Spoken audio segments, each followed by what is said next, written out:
Today on the Washington Commanders Report, I've got 5 moves for you that Washington Commanders general manager can make this offseason to save up to $60.23 million in cap space if he wants to for the 2025 season, which of course would put them over $100 million to spend in NFL free agency. So before we get into the content today, predict it for me down there in the comments section. What is the biggest move Washington is going to make this offseason? Is it going to be a trade for Myles Garrett? Is it going to be signing Khalil Mack? Is it going to be, trading for T. Higgins? Well, let me know down there in the comments section. What's going to be the biggest move the Commanders make this offseason? So we'll start here with where the Commanders are currently at in terms of their effective cap space. And if you don't know what effective cap space is compared to just normal cap space, effective cap space is what you have available to spend in free agency and on trades because, every team has certain cap expenditures. They got to sign their rookies to contracts, all this different stuff. But the effective cap space is how much you have to spend on veteran players via trade and free agency.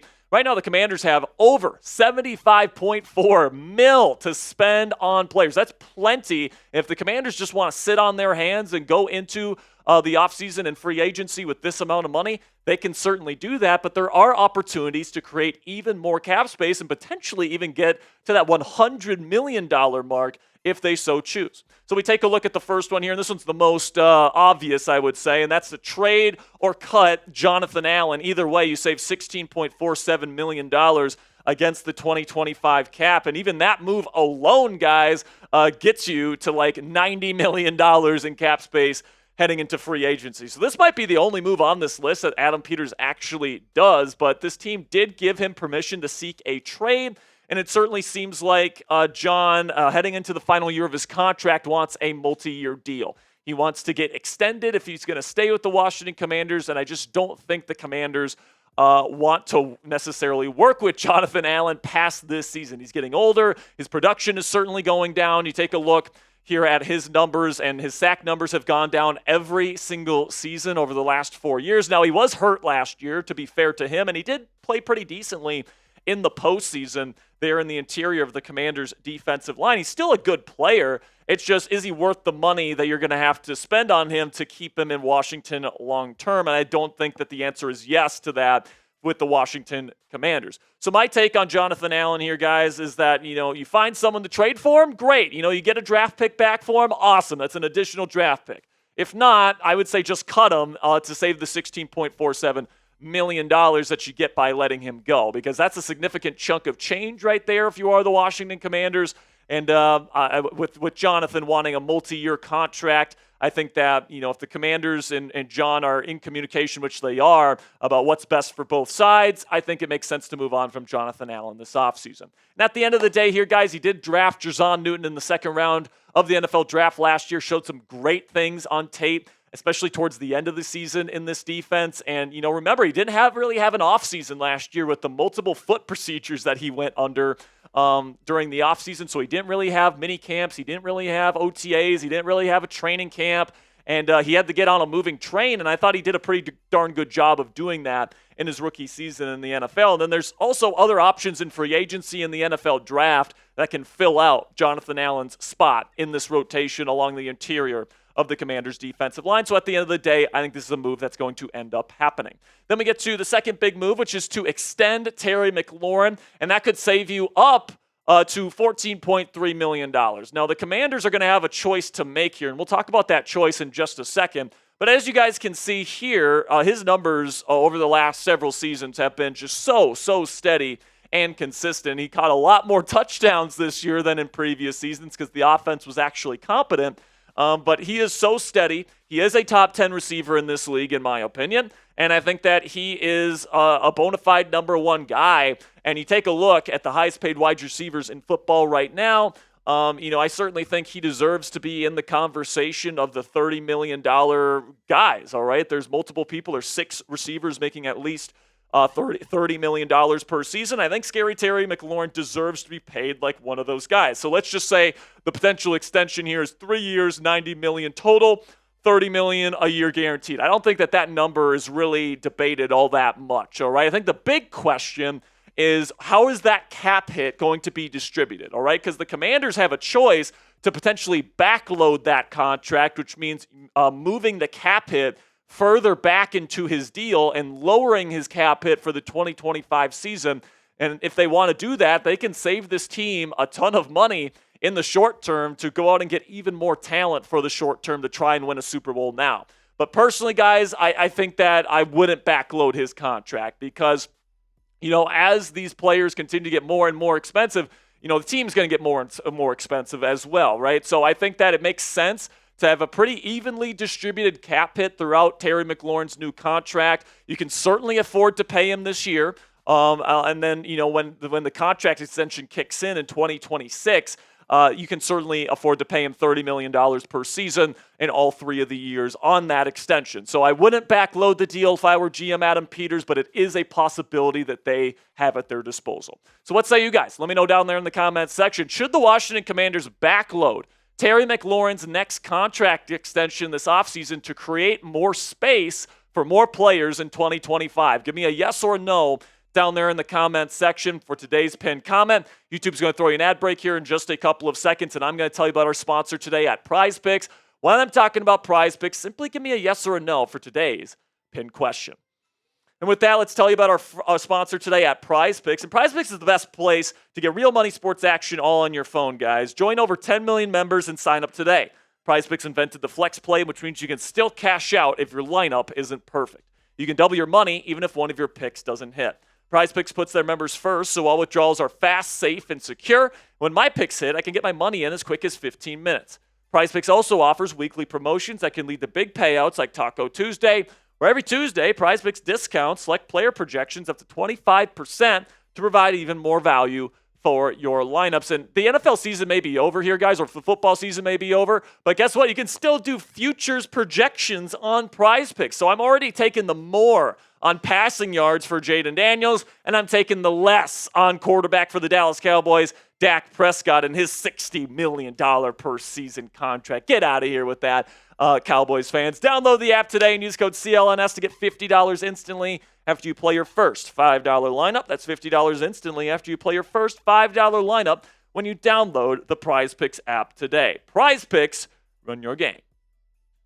Another big move that the Commanders can make this offseason to save more cap space is to restructure Marshon Lattimore's contract, which could save $11.46 million if they decide to choose that route. Now, listen, man, when I look at Marshon Lattimore, I think that this team really does believe in him, but, if he's cut, that could save this team $18 million. All right, so that's the number if you just straight up cut him. No more guaranteed money on his deal.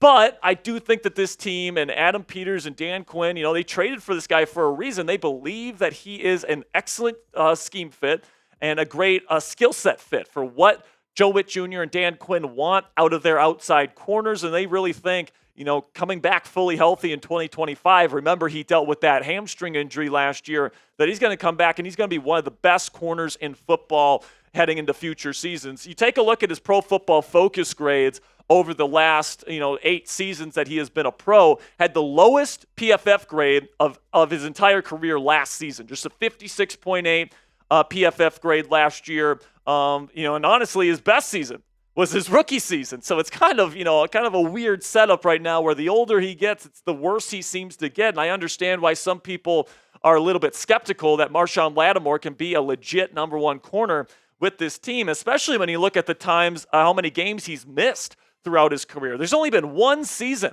where he hasn't missed a single regular season game. 2022, he missed 10. 2023, he missed 7. Last year, missed 8 games. This guy is never on the field, or at least in the last 3 seasons, and he always has something ailing him, at least physically, especially in his lower body. So why a restructure here? I think that, if you want to keep Marshon Lattimore around, you can certainly make it so that you keep him for more years and you get more value out of him in that way, but also you lower his cap hit for 2025 and you allow this team to make even more moves this offseason in conjunction with the move that they made for Marshon Lattimore last year at the trade deadline. Another restructure that they could do this year is Daron Payne's deal, which could save this team up to $10.3 million this offseason. And Payne is somebody that's really tough to get rid of, all right? I don't think it really makes sense to trade or cut Daron Payne just because of how much money in dead cap this team would be taking on to let him go. And it's not like he's so bad that he's worth,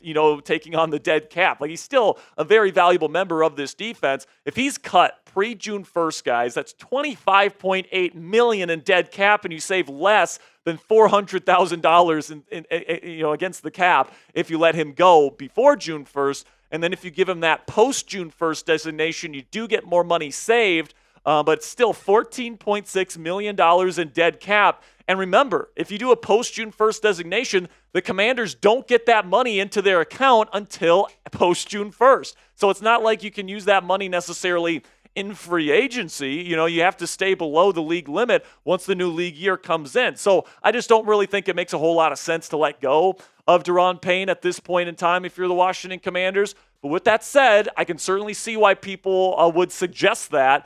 Because, with the money he's getting paid, he has not been worth that given the production that he has put on film over the last 2 seasons when he eventually got paid by the previous administration here in Washington. Take a look at the numbers. I mean, the tackle numbers have gone down. The TFL numbers have certainly gone down. Just 5 tackles for loss last year in 17 games played the whole gambit of the season. He's only had 4 sacks in each of the last 2 years after he got paid, after having 11.5 sacks in 2022.